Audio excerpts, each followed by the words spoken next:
How do you choose? Ask your priorities. Priorities? What am I living for? Which decision is more courageous? Where is the battle? See, you cannot live a lifestyle of character if you don't know where your priorities are. Uriah, this dude, he knew his priorities. He said, I am a soldier of the nation of Israel. I am a soldier. And yes, I am a father and all those things. I'm a husband, but I am a soldier. And even when David tried to seduce him, say, go home. You've had a long battle, man.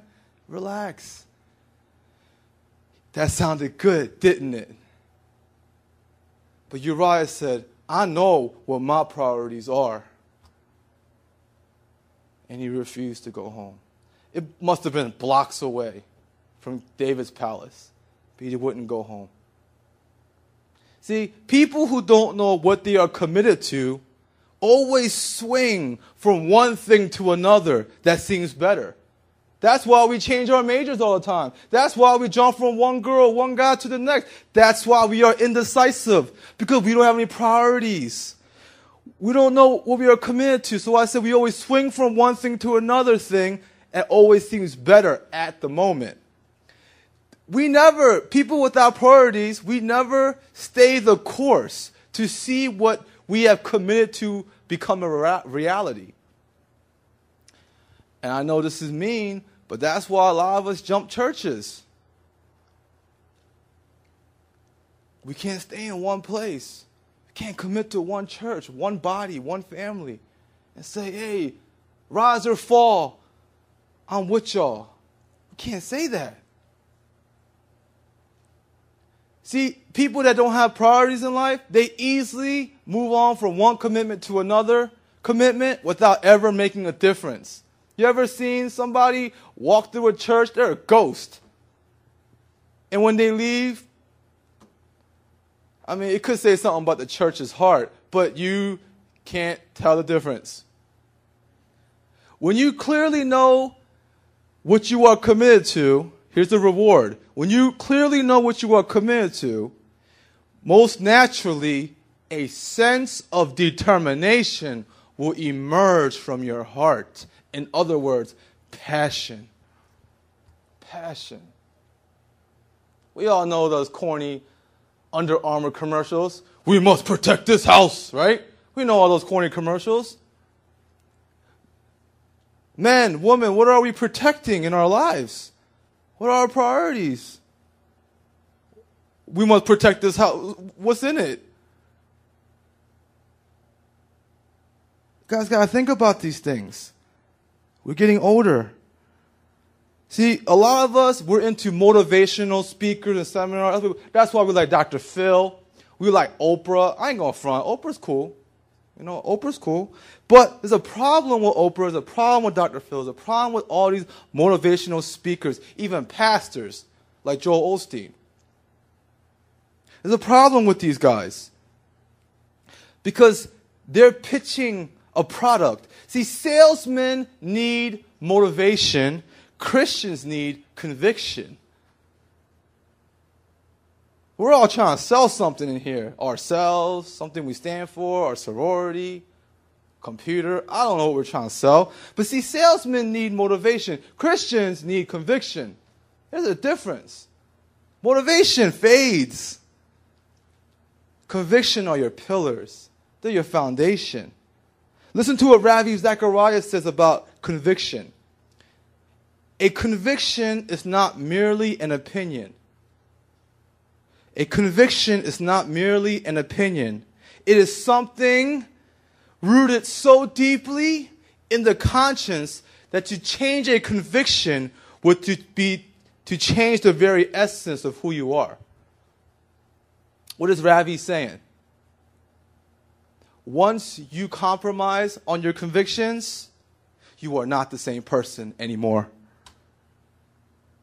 Once you are uncompromising on your convictions, you have remained the same. or even better.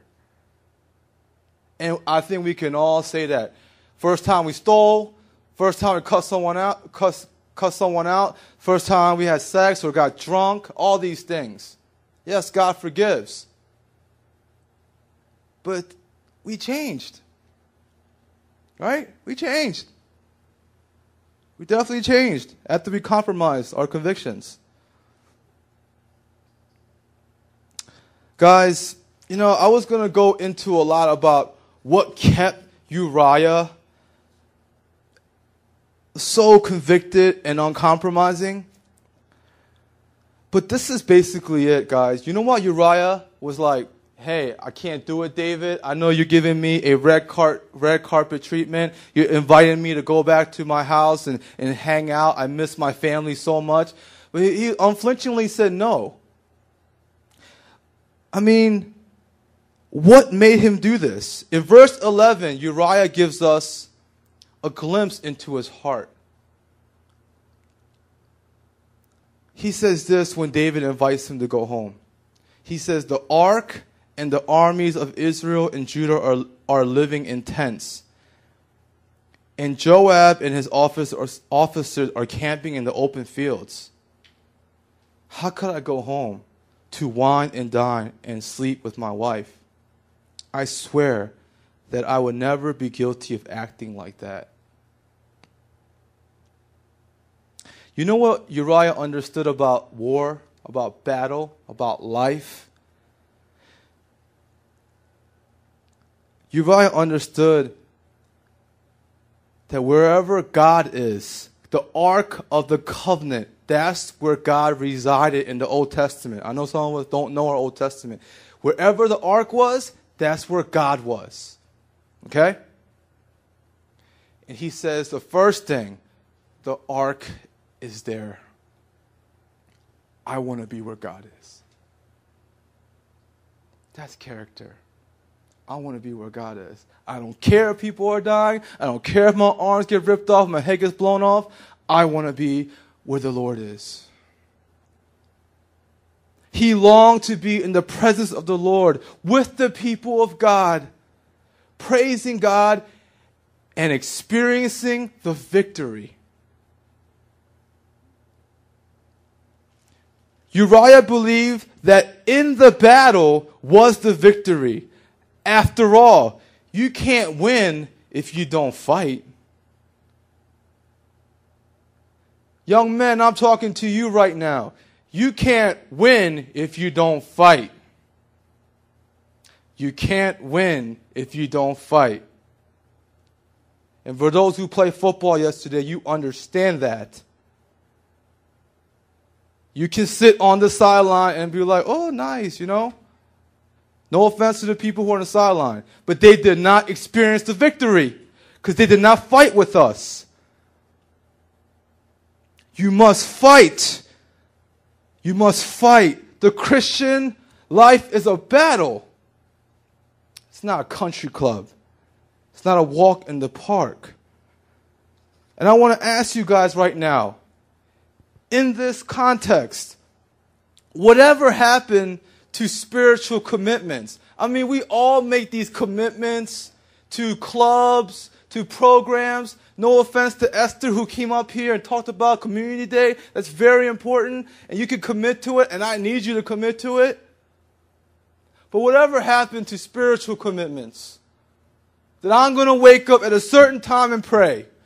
I'm going to pray before I sleep. I'm going to read this much in the Bible. I'm going to call somebody up this week and love them. I'm going to take somebody out to lunch. I'm going to do something weird and outside of my comfort zone to love someone, to be selfless. Whatever happened, because Uriah understood the spiritual commitment. Whatever happened to commitment and determination to do something spiritual, to be where God is? I know I'm jabbing at y'all this afternoon, but I asked you guys to come on time to service, and we can't even do that. What if I asked you guys? No, I am asking you guys. Come to church starting next Sunday, 15 minutes early so we can pray.